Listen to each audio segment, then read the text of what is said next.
أنا أخوي قوري مهربان صوتا لبخوان كراني عزيز لمحاضري Pharmacokinetics من سافين حسن لقلتان بردوام. Okay. لا bioavailability of the speaking it is the fraction of administered drug that reaches the systemic circulation. باشا الله أو بشي أو fractionي طبعا قد قد بيلا هنقل يعسكانيشا بإف نوابري باشا بو يعني أو إف لا fraction واتو باشا يعني fractionي أو درماني كتو أيت بهالروتي بيي يعني بون أورالي من درماني كيم باشا شانيكي أو درمانة أشياء خوينوا لخوينا بردس أبيو effective أو بيوتشي bioavailability باشا يعني bioavailability شيء fractionي أو درماني كتو أيت يتر بهالروتي administeriكي بهالروتي بيتر IM IV orally هرشناكا كتو كأجد بس systemic circulation طبعا نسميه after entering the hepatic circulation شكا يعني همو درجة بهيباتيك circulation أروى أجر orally بيجي باشا أجر orally بيجي به hepatic circulation أروى شكتو تقولي لباس كراوته كاتك بناو هنا أروى بناو باول أروى باشا لا ناو intestine أجرته ولا رقيب لفز أجرته بو liver بشكي لي metabolizeka بشكي نا يعني تكش كناه بشكي أباتو إخاطة بلده باشا أو أشيته blood putrid أو بشكي effective أو bioavailability كيتي باشا وهتا دراجك bioavailability كي زوربه effect يعني effective ترى باشا. Okay, so it's usually determined by comparing the plasma concentration of a drug after a route of administration to plasma concentration of IV injection. على usually بتشي حسابك بتشي ديري كريب ببراوت كردني plasma concentration أو drug كتب بهالروت يقدابتت ببراوت بكيب IV injection يعني من أجر بهم درمانك بهم بتو orally دواء أو يكبناو intestinal بهيباتيك circulation روي ميتابولايز آني لكرا بشيكي شوي بلا دواء باشا بشيكي شوي بلا دواء كان يكي بونا من 100 ملغ دواء بتول أورالي نوت لخوي شو باسي كان 100 ملغ يكوتو بلا دواء بلا ما قر من IV بالدم رك 100 ملغ كاتشة بلا دواء كواتا من يم أما دابشي أوسطاكم يعني لما نوت لسرصت أكاتش أزربي صاصة طبعا أكاتش صايا نوت باشا أو bioavailability يعني تو بهالروتك هنا كبي باشا بهالروتك درمانا كبي چنك لو درمانا أجات بلد أو أهيني باشا چنك لو درمانا جيش تبلد أو دراجي كجيش ببلد لسر أو دراجي أجر هاتم بآي في بيم طبعا كبآي فيات ركس صد يعني چند بآي فيا رك أونا هلا بلد عملته ونيت شو كبآي في ده طايت شد نبلده بس أجرتو بروتك يتربي بون أورالي بي بشكي ببوني hepatic circulation مابلين first pass metabolism بيلن بشكي بوا تيجشكي بشكي جتبلده وتالي الحسابات يا by plotting plasma concentrations of the drug versus time أما plasma concentration drug كيف versus time the area under the curve can be measured. This curve reflects the extent of absorption of the drug. باش الله يقرأها من plasma concentration باش مش time الله يقرأها من بون منا بابلين مصد مليغرام أقرأها أما مكداتي intravenous باش IV يترصد مليغرام كارو كوخي بساطير رابيستر ورده جسم تشيلي كفريا وني ما بي تايم بس تو يترصد كرك كيتو جسم وني بس اويتر كب اورالي بون اللي دراوا اريا عند ذا كيف اورالي تو اي اجت جسمه باي في يعني بلين باي في اجت جسمه وناو بلد دوي ورده ايش اليمينيتك ما زالتي توي او بشيك ك ببوروتي كخود داو تشنكي لبلدا افكتيف بوا توي او دا بشي تشيكي دا بشي انترافينوس كاكي باشا يعني بوروتي كخود داوتا بونا من أو تلاجة نسيتي أورالي إري عند ذكاف نود بوا بس أقرب IV بيم رك صبوا صيا كواتا كاتا شي نود لسر صا كاتا صا نود باشا. Drugs that are given orally are mostly absorbed in the intestine أو drugani كأورالي area زربان الانتستين على مجرن. After being absorbed, the interduric absorption أشنبو كتشنبو hepatic circulation. باشا. When a drug is extensively metabolized by the liver, كانت drug زور برشيك يعني زور برشيك برشاو metabolize لان ليفرو أو بيوتشي شو با under يعني undergone first pass metabolism. با first pass metabolism عروش كباتي first pass metabolism كا بس تي hepatic metabolism يعني بس إلى الآن liver metabolize كرا. For example, cyanotic nitroglycerin is metabolized when given orally. Nitroglycerin بو MI أدري باشا بو MI بس بو شي orally nitroglycerin نايرش كده من orally بيم cyanotic أو nitroglycerin كيومه metabolize كرا يعني بو نقدر من 100 ملغ بمه orally كعبر MI تي باش إيش كبلية من 100 ملغ بمه كشي 90 ملغ لان liver metabolize كرا تنها 10 ملغ كده بلادو بو that's why it is preferred to given sublingually مو باش تسب لينغولي بدري شو كسب لينغولي يعني لجرزمانو كلا ها حبي جرزماني بيلا كلا جرزمانو ايريا يكسر شيء امجبو بلط يعني حسابك باي في عاود تيجي بس يعني روتي جيان اي في جيان من رك فينك كنا كمو لفينو خوينك أنيرم بلام نقصب لينجوليش روتي جي على اي في بس شيا وكواب اي في دابتت شكا ابا availability زور سب لينجولي اكثر شبونا بلاد باشا هذا مجرد many drugs also bind to plasma proteins زور drug من هيك بسام بلازما بروتينو يعني بسام بلازما بروتينو and protein binding interactions can occur اكرب protein binding interaction ربع بلام يعني تو هذا نتيجة ام رسم زور جانا لما blood vessel لك باشا تو اوتيا بون نقر اما شي داينين مسيو با drug molecule plasma protein دايتي زور بيكات البومينا باشا البومينا باش إنجا سيركين أم درجة أم شينك درجة كبا البومينو بس ترى باش لهن شويش RBC دعوة بروتين RBC so ليرب البومينو بس ترى نبى بلازما بروتين بلام هنيك شو بيمينو بس ترى أو يكبيمينو بس نبس ترى أو free form كيتي أو free form effective نك أو يكبا بروتينك أو بس ترى so it is the free level of the drug that exerts an effect not the total level نيا هم يعني حساب كان بدل ما total level باش هم يعني effective نين تناوني كفرين effective ماشا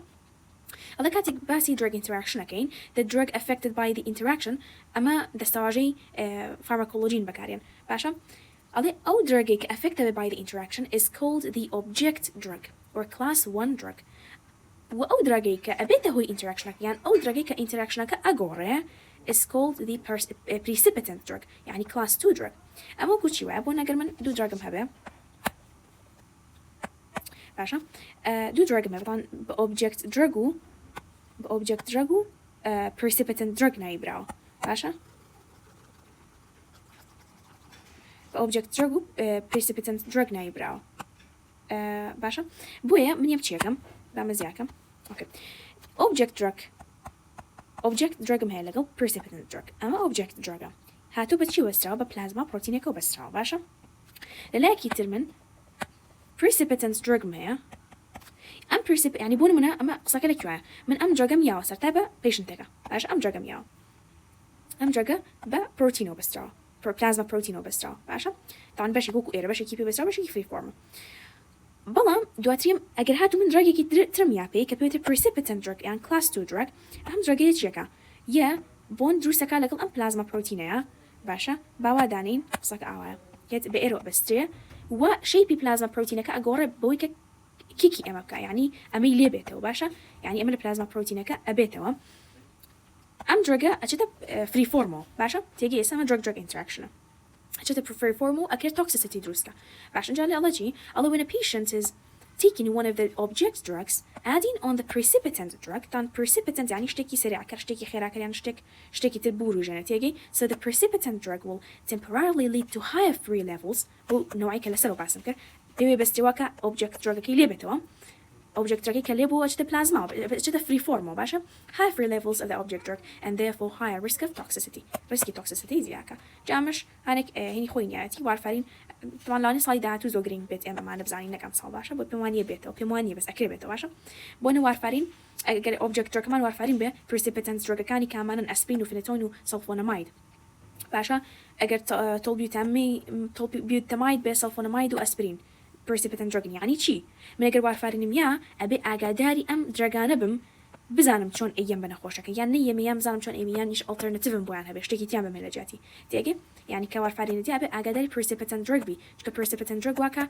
free وارفارين زيابة لبلد أي وارفارين جدور زياي كرت عن وارفارين ديجي كلوتينا باشا أنتي أو شي وش تنوسي أنتي كلوتينا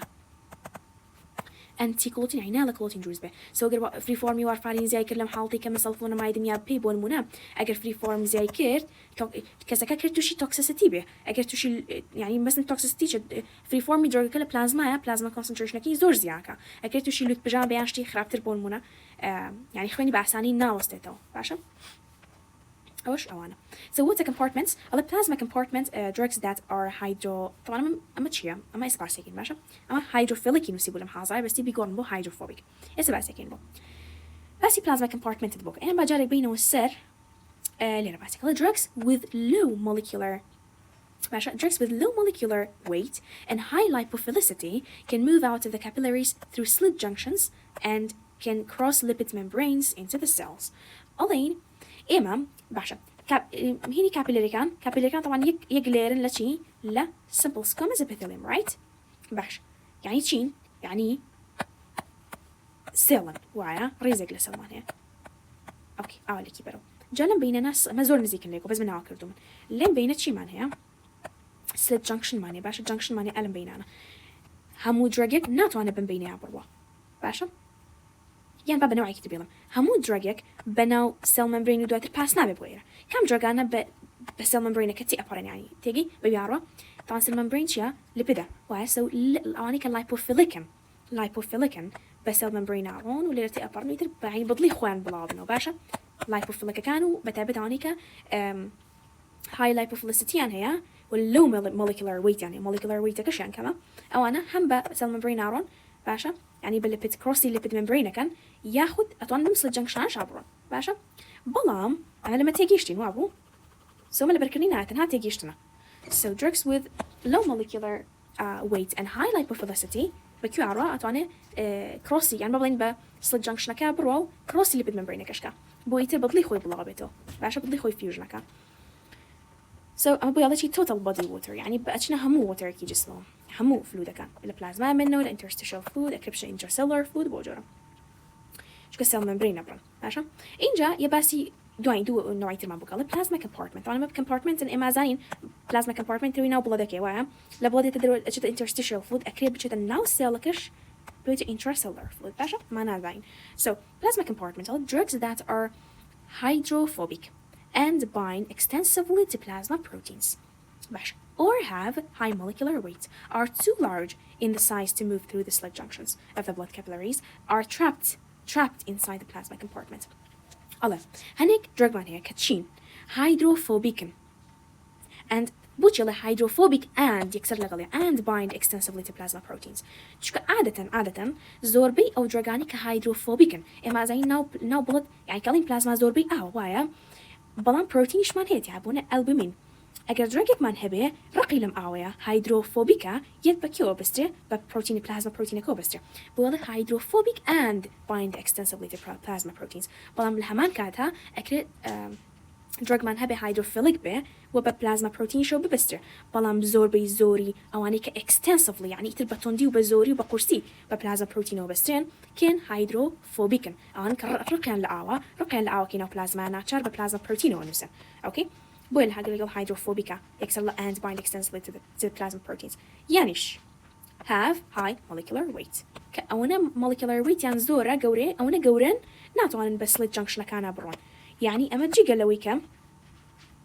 جيجالويكا أكره hydrophobic به يعني بزوربي ببلازما بروتين وبس رأيك ببلازما بروتين كو بس ناتوان بتشد الدرونية بروتين كنا تشد الدرو كات الدرجة كنا تشد الدرو يعني جونا جوريا كناتوان بسلت جنكشن كان برون أوكي بويا لناو الله trapped يعني ترابة أمانته ودير أخوالك كويا لأنه plasma compartment وبيجك يعني بعد plasma compartment بس يود بوكا الله كام درجة ترابة بين plasma compartment ماشي extracellular food all drugs that have low molecular weight and are hydrophilic أنيك hydrophilic no low molecular weight يعني طبعا low molecular weight مناطي دكتور أقول شيء CNS medicines يعني central nervous system CNS CNC بو CNC نسيو okay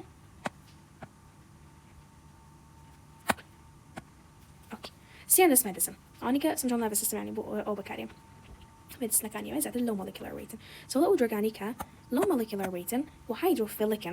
can escape through cell junctions to the interstitial fluid but cannot cross lipid membranes باشا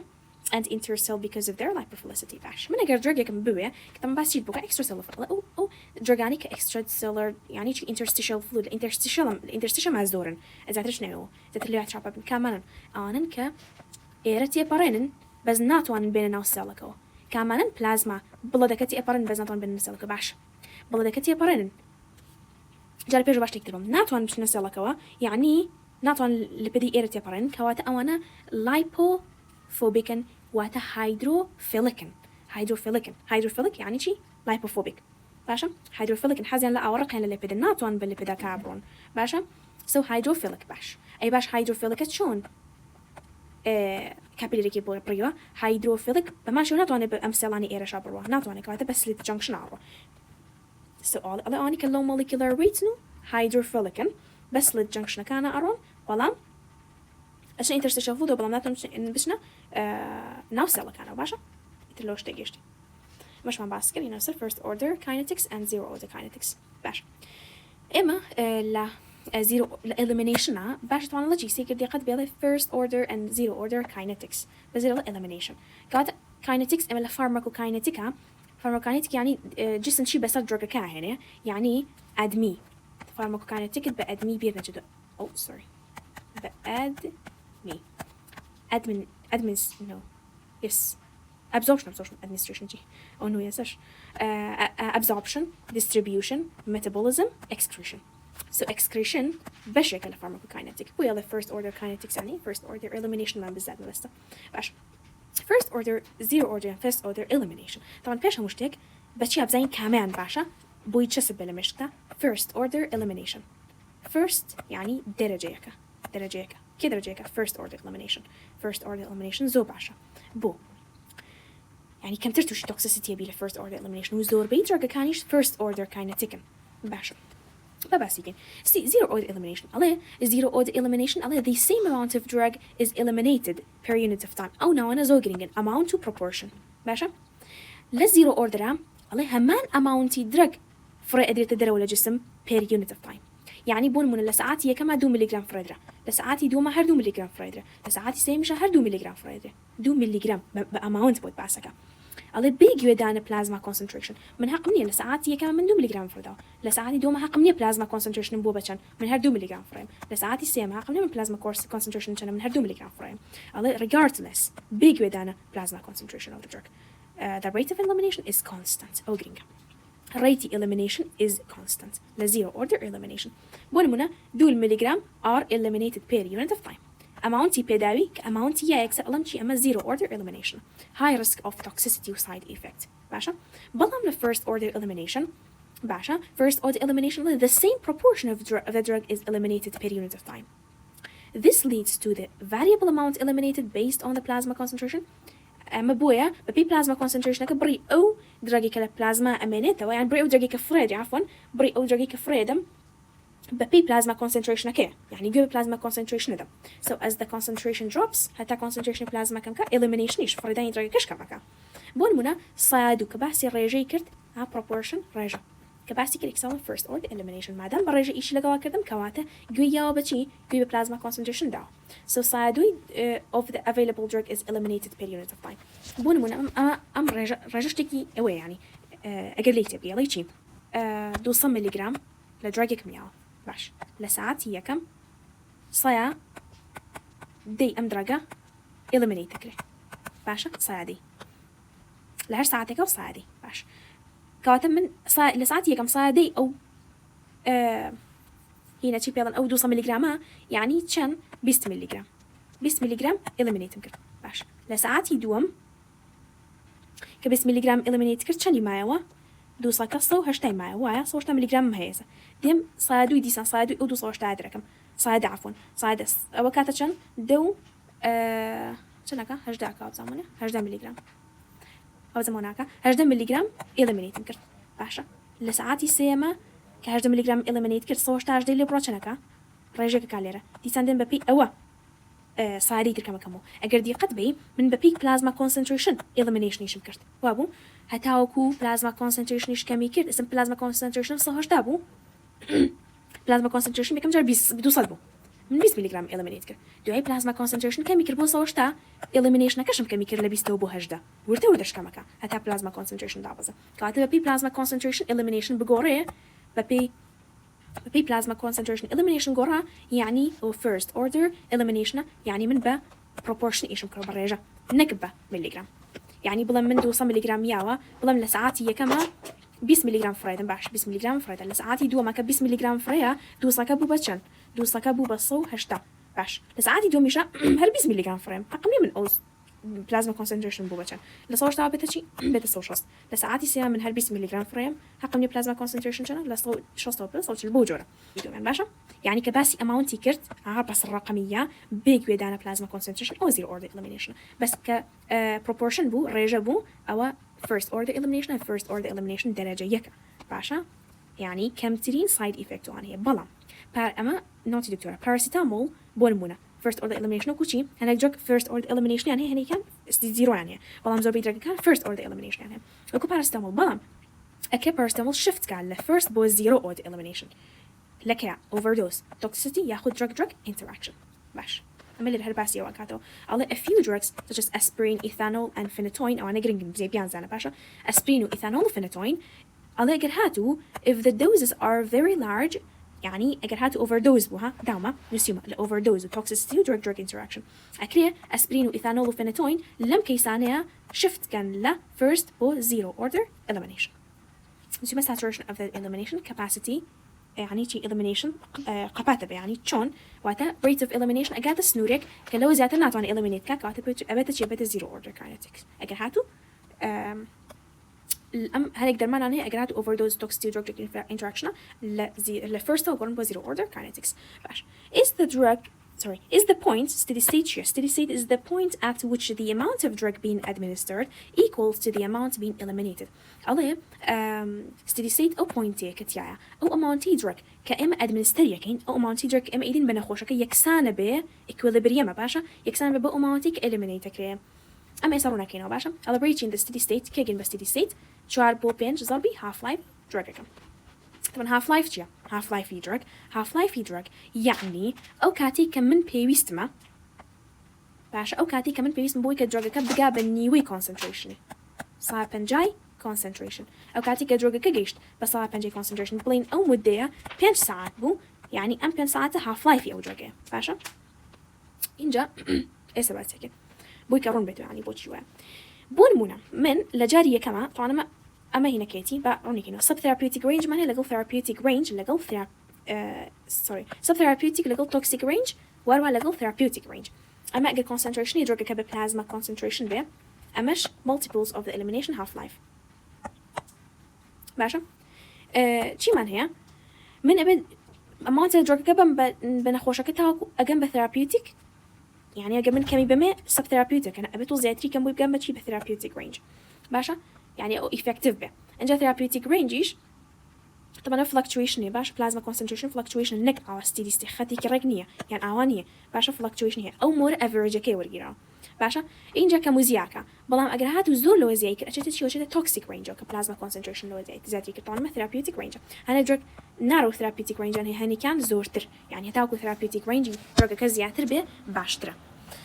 باشا إنجا هذا شيء أما شيء steady state concentration أو amount كمان أيام بنخوشكا يكتنا ببويك فريا بويا concentration plasma زور زياناكا شو كمان هاد أوني كيامتي أو نشيف فريا باشا سباسي معك سباسي أو شكين أو يا سابوتشي أو باش بونا قرر من 100 ملغ لدرج A 100 ملغ يا بنخوشكا half life أو درجة 2 ساعات بونمونا يعني دواي 2 ساعات نيوي أم درمان البلازما يا مايو باشا يعني شي لتش كاتيكا half life شيا half life أو كاتيكا concentration plasma concentration درمانك أبي بنيوه كواتك كي plasma concentration درمانك جيش بنيوه بونمونا درجة A لدو ساعات دواي 2 ساعات so 5 ملغ بوبا 5 ملغ باش كواتا 5 ملغ إسا وكي يدق لناو بلازما هي من يم 5 ملغ هي وايا 100 ملغ تيشيمه 150 كاتا 150 دوای چند ساعت چنک هاف لایف کی يعني دوای 2 ساعات تربت چند 75 ملغ و شو 150 ملغ لدرجه كا نيوي 150 چند 75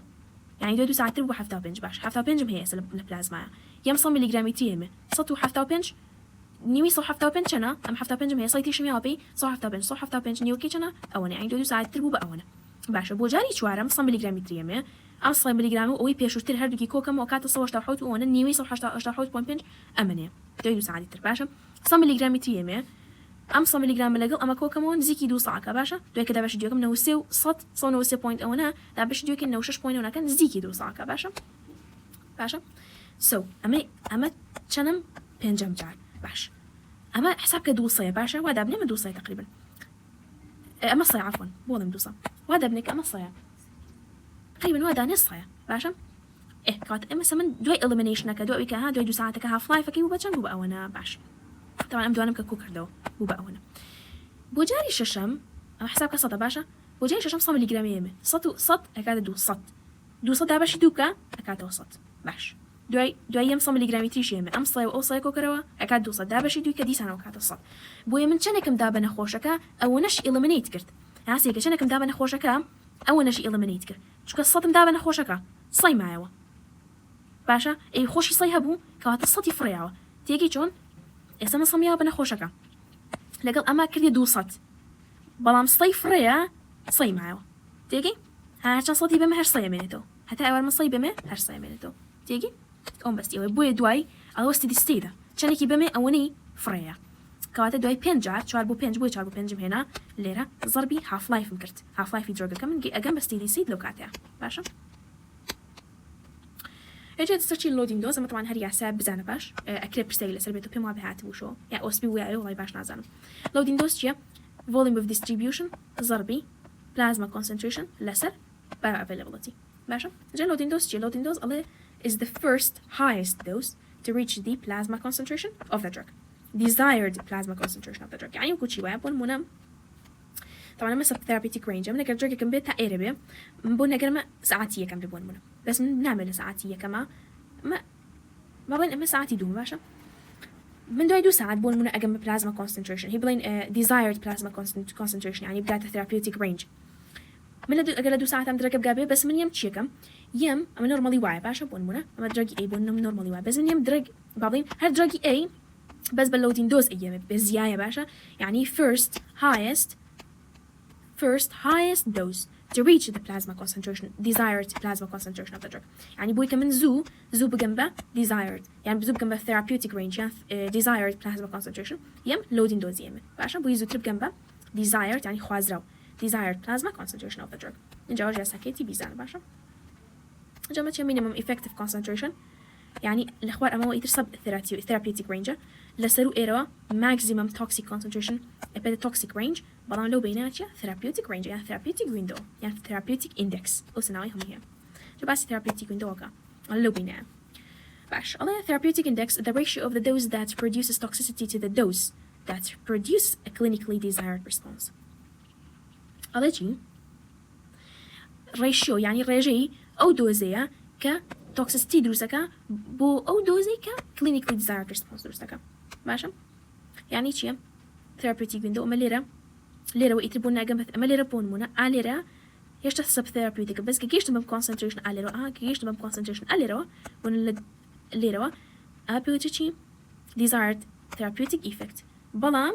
يتر ليرة بدواء عليرة كليرة تياباري بتجي toxicity ماشي toxic effect ويلم بينا بيوتشي أم بينا بيوتشي therapeutic window أما unwanted adverse effect لم بينه أم بين therapeutic window هناك أما narrow therapeutic window باش الله وارفرين small therapeutic index بلان penicillin large therapeutic index هتا therapeutic index كشي زور بي باشتر يعني بكيف خد أطواني بونمنا دوزكي كجورا كمذاكر مشكلين بس دير بلا وارفرين بزور يعني شو therapeutic index كمان يعني تسكا drug clearance معناه the volume of drug removed of the volume of fluid removed of the drug from the body per unit of time يعني amount لدرجك تشنك لدرجك amount أو درجك من فريم per unit of time باشا يعني أو فلودي كدرجك تاعه per unit of time أحسن كدرجك وطاو جا من نوتي دكتور عمي باشا لسه بارت كاني نفرانة هر بارت تقريبا شدرجك فريم Okay, إنجا بس anthrapinica. Anthrapic, pH of the urine can be modified to increase the charged form of the drug to ensure that there would be no back diffusion. باش إسا بحسي كنشي. طبعا بقى بيجو بقى بس أما بكين بوي إنجا دايشين سنوسينيكا. weak هنك طبعا هو من هي هنك لا drug من هي weak acid هنا drug يتر weak base. باشا weak acid كان طبعا بقى يكشد بزانين. drugك بو أويكا bubbling بيتا ناو blood بشدة درولة blood يعني بيتا ناو blood وباشترا non-polar به يعني non-charged باشا يعني non-charged به non-polar يعني non-charged به باشا يعني بارجي نبي أو أسانتر هاتو تشوك على بيني blood و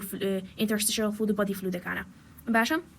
يعني بابلين لنفرونوا لتيوبولا كانوا بوبلات إما بريتيوبولار كابيلاري معنا بوابو سو لنفرونوا لبابن لا تيوبولا بو بريتيوبولار كابيلاري كري بوي أبزورب كريه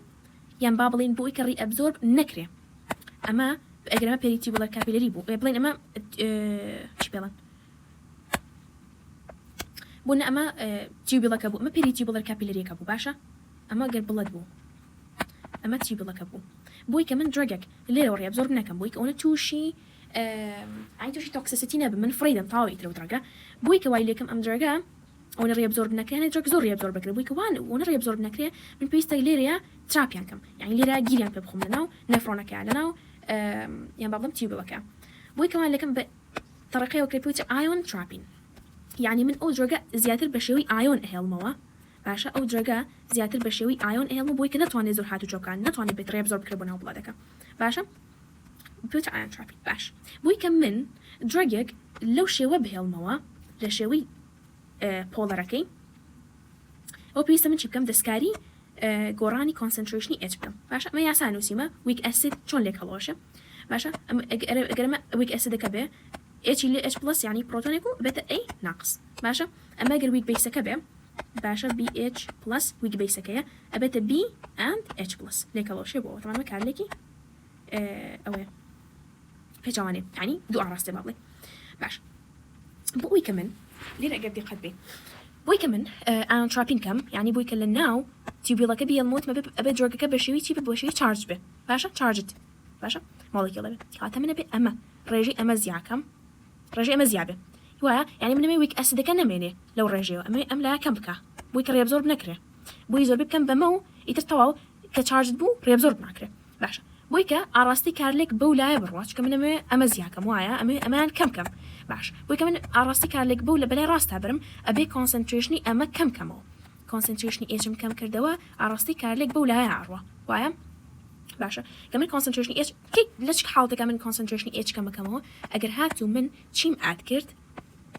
آدي تشيم كرت آدي بابلين لكيا أما كمكا لكيا إيش كمكا لا أجر هاتو الكلايني كم ذاكر باشا يعني الكلايني تيم ذاكر كاتي الكلايني تيم ذاكر بمثال كاتك الكلايني تيم ذاكر يعني إيش كم كردو كي إيش كم كردو أرستي كارلك بولا باشا أرستي كارلك بولا كاتب الكلاين تي زياكم سيكا قد قد بي عمل له ويك أسدا باش بس ويك بيسكي كاتب له ويك أسدا من درجي بيس يمه الكلاينك بيسك بيسن تفتن الكلاين تيان زيعة وعلى تفتن تيان زورة أجرسي ويك بيسكين لو ويك بيسا من أمامه ليريا أمان زيابه وعلى أمان زيابه بوي أمان زيابه أبي أمان زور كم وعلى أما أمان المسلم جاره باشا من أميوت أبي charged فورما كزيابه بوي كري أبزور بالنكرة بوي كcharged فورما كزياكم أما ينزور به أراستي كارلك بولا برا من إتش زياكم واك إتش مزور زياكر أراستي كارلك بولا برا ونيا باشا لك يا إتش زياكم كي إتش زيابه أجر هاتو من وياكم زياكر أسيدتي مزياكر أجر هاتو من أسيدتي مزياكر إتش زياكم كي إتش مزياكر أراستي كارلك بلاي تشبارواو أمجلك وتايا زياكم باشا أما جليريا لكوتاية أما زياكا أوكي بس بقى وانا بصر مو بويكا سر لنا شيء نبغى نكمل زيادة بس أنا تبقي باشا إيه سينا ما أخوي كواتا من أجر من ويك أسيدكم هبو الكلاينتي زياكم يعني من أجر ويك أسيدكم هبو تشيبو زياكم الكلاينك بيسك يبو زياكم أجر من ويك بيسكم هبو أسيدك يبو زياكم درجة أسيدية من القضاء كواتا the pH of the urine can be modified pH urine أكري دسكاري بكري to increase the charged form of the drug بويكا charged formي أو شيء درجة كcharge هي زياكم بويكا بزانم there would be no back diffusion يعني بويكا دلني بمولويكا reabsorption ناكري بويكا بتوانم elimination يكمل توشي toxicity نبم لو ويك أسيد كان يوكو أسبرين can be ionized يعني بونا قد كسك أسبرين overdose يري يعني أسبرين توشي أسبرين overdose بوبو باشا يعني درجة كي زور بكار هنا بويك لان أسبرين بوبالين من بتشي أكم يم أسبرين شيا أسبرين ويك أسيدا من يم alkalization يورينكم ionize يكم بويكا تفتكي بمه خوي ويك أسيدا من تفتكي يمه باشا أسبرين من لا overdose وتوكسيتي وانا إسفايلي أكره أما أنا قلب زانم كسك بدرجة أسبرين توشي overdose بوا باشا overdose أسبرين خوي ويك أسيدا كاتا من يم basic يمه وكوشي يعني alkalization كم given bicarbonate salts خوي bicarbonate while weak bases وكو أمفيتامين من يم acidification يبوكم acidification يورين ويك أمونيوم كلورايد يمه أو بزانا باشا أو نوان أجر أسبرين ويك أسيد وكو أسبرين bicarbonate salt يريته ويك بيزي وك أمفيتامين أمونيوم كلورايد يريته باشا جاي تسرشي drug metabolism drugs can induce or inhibit metabolic enzymes. As a result, one drug can affect the metabolism of another. كان drug كان كرتشي induce and inhibit enzyme كان باشا بوكا إيش إخوان يعني هنيك جوكي induce إنزيمك هنيك جوكي inhibit إنزيمك باشا أضيع بكوشي طبعا ما تشي كلا إنزيمز زيادة اللي رك أمنا ولا شيء بس سيكرت بيوتش CYP بيو جواب زان CYP إنزيم للليفر باشا هنيك جوك أم بس كريفان بيسينو باربيتريتو وأنا كان كلا إنديوسر نخو إنديوسري هم إنزيمنين باشا إنديوسري يك إنزيم أمانة بابا ريفان بيسينو باربيتريتس ببراورد با سيمتدينو إريثرومايسين أم شوار درجة إيش لسر يك إنزيم كان بلام دوانيان إنديوسرات دوانيان إنهبيتر بو إنزيم كشتي CYP نوع بزانم